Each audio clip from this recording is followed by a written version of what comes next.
Hey y'all, and welcome to my channel. My name is Linda. This is Nepwood at Home, and thank you guys so much for being here. If you are brand new, welcome, welcome, and if you're returning, welcome back. So today is just gonna be kind of a quick video because I wanted to get something out for you guys that wasn't like super long, because I feel like the last couple of videos I've made have been kind of long, and I don't want them to be like all that long. So I did want to say thank you. We got to 100 subscribers, so I'm super excited. And so we'll talk about that a little bit more here in just a second. But what I want to do is jump into this video and kind of just, I don't know, show you another one of my weird collections. Because it's kind of a collection. I mean, I have lots of them and they're extremely useful. So we're going to go ahead and get started on that. Okay, so I grew up antiquing and all that kind of stuff with my parents. My husband has similar memories of his childhood, and he and I both love to antique, and we love to hit estate sales, yard sales, garage sales, whatever kind of sales. We love all of that, and so it's kind of how our business started by accident.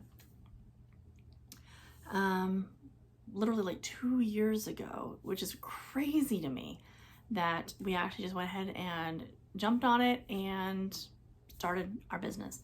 So that being said, one of the things that has really helped us out hugely outside of the internet and all that kind of fun stuff has been books to learn different glass patterns and to kind of learn more of the history of different companies and just to see the different patterns of glass that were made.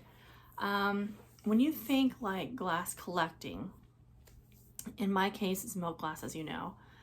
In my husband's case, of course, is uranium glass, but it's so vast. Just even within milk glass and uranium glass, the number of companies that produced items in both of those mediums is huge.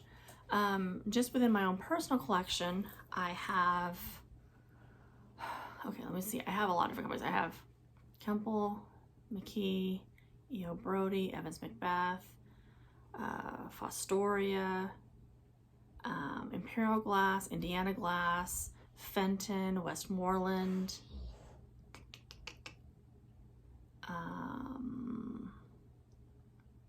who else? Avon also made milk glass. Oh, and then there's also Anchor Hawking / Fire King and Hazel Atlas. So that's at least 12 different companies. And I'm sure there's probably more that are just contained within my own collection of milk glass. One of the things that gets kind of tricky when you think of things like that are not the opaque glass, like my milk glass, but with like the clear glass, in my husband's case, of course, uranium glass, or depression glass, it gets really hard to tell which manufacturers made what. So Google searches, eBay searches, that sort of thing can only do so much to help you figure out who made what and what the name of the pattern is. And that's where books come in handy. And they have books out there for everything, whether it's pottery. I have like this Encyclopedia of Collectibles series that I have, where it goes from, like this one here, it goes from beads and box all the way to boxes. I think is what it says. Yeah, it says beads to boxes. So that also includes things like beer cans and that sort of thing. So just some of the boxes, some of the books, advertisements, that sort of thing. These are book plates. Aren't those gorgeous? So there's books on pretty much anything that you can collect or resell or whatever. So even if you're not into reselling items like we do, if you're just strictly into collecting, isn't that gorgeous? These books are crazy useful. Now, usually with something that is like, let's say a die-cast car or a cigar box or a basket. You know, I mean, there's a lot of things. You know, you have like your Longaberger baskets, and there were some other companies that made baskets, of course. So some things you can find pretty easily. With glass, it can be a little bit more tricky because a lot of times the patterns aren't necessarily as apparent as you would think they would be. And if you're trying to use like a Google search, like Google Lens, and you take the picture of the item and then you try to search it that way, sometimes the patterns don't come up because it's hard for the camera to capture what the eye can see.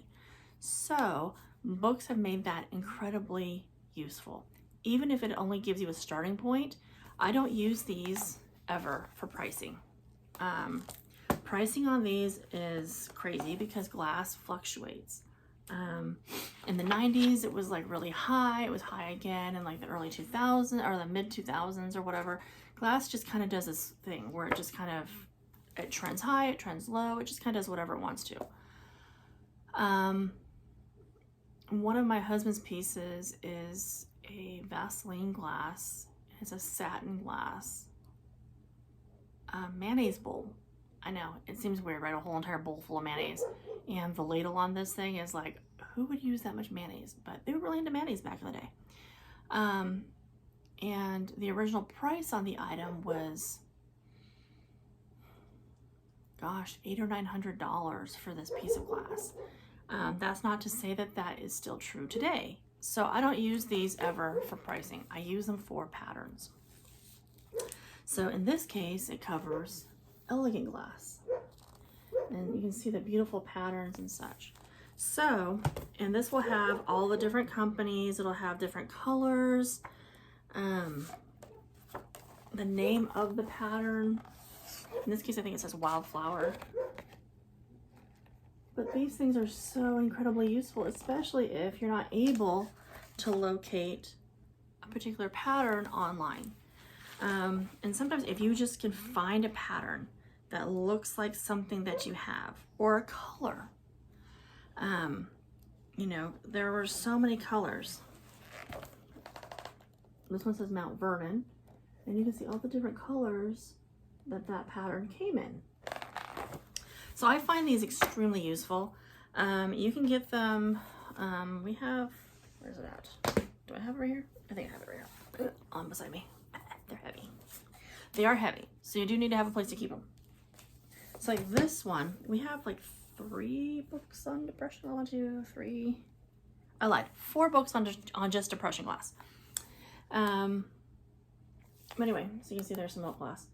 This one came from a library that was selling off their reference books because everybody does everything online nowadays. Online books are great, but it's still nice. I like having actual books. I like having a piece that I can actually like hold in my hand and compare to, and not have to like, you know, look at my screen and hope that they have the best image possible. But anyhow, so this one, you know, you can see the different patterns. Now you will see some recycling kind of like the same images and stuff, because I mean, when you've got 4 books on depression glass, you're probably going to cover some of the same pieces. But this one says like 5th edition. Let's see. And I'll bring a couple of these out again when I do my husband's collection, because he has more clear glass than I do. Actually, like all of his glass is clear glass, so mine's not really.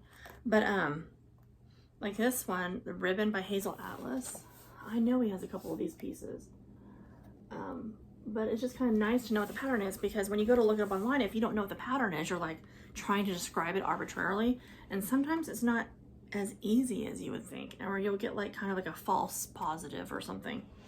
And also, if people are not using, like these ones are parrot, and you know, parrot sometimes can be confused with, what is it, lovebirds or birds of paradise? I don't even know. But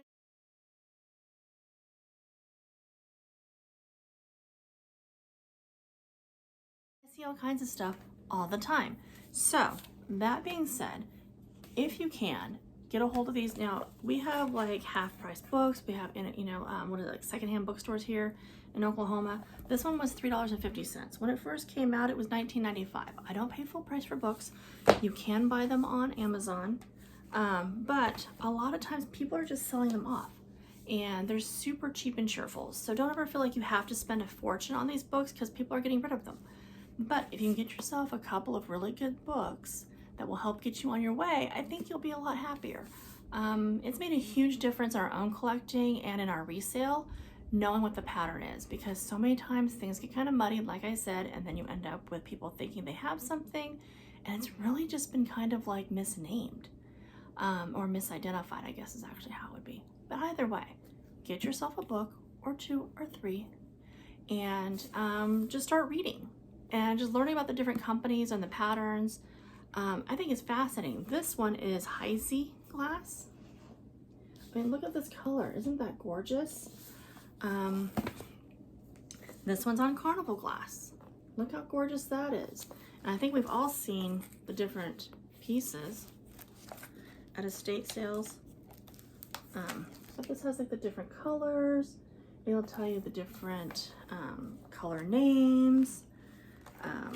Flute and cane, flute and honeycomb, footed prism panels. That was hard to say. Fluted scrolls. Farmyard. I mean, honestly, like I would have thought farmyard. I would have thought chickens because it's got chickens in the pattern. But this one here, if you can see it, that one's farmyard. Which now that it says it and I can see it, it makes sense. But I would have looked up chickens. Feather and Heart, Fashion by Imperial.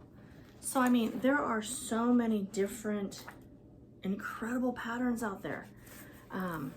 So it's definitely a good idea to get yourself a good book or 2 or 3 or whatever you're into. Even if it's boxes or, let's see, buttons. This one says buttons. It has pictures of horses on it, but it says buttons. So I'm assuming, you know, buttons. And then this one says comics. So this one goes all the way up to comic books. And these are the older ones. So whatever it is that you are into collecting, whatever brings you joy, whatever makes you happy, they have a book out there for it.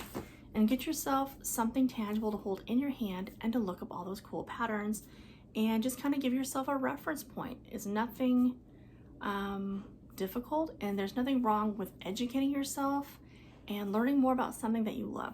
So with that being said, and trying to keep this short and not too long, I'm going to jump into the other thing. So because we're at 100 subscribers, I really want to do a giveaway, and I was thinking like some milk glass, like a milk glass piece. So to that end, if you like, subscribe, and comment, and I'm going to use all the comments from all the videos that I have put out, and I'm going to put all of those into one of those little like giveaway thingies online, and then I'm going to pick somebody at random, and that person's going to get a piece of milk glass from me for hitting 100 subscribers. So thank you guys so very much. If you want to be in the running for the piece of milk glass, it'll be a mystery, it'll be a surprise. Make sure you comment on any video, because I'm going to use any of the comments I got from any of my videos. I hope they're all nice comments. That'd be nice. But I don't care. A comment's a comment. So that being said, thank you guys so much for being here. Remember to like, comment, and subscribe. And as always, remember to collect what you love and love what you collect. And until next time, bye guys.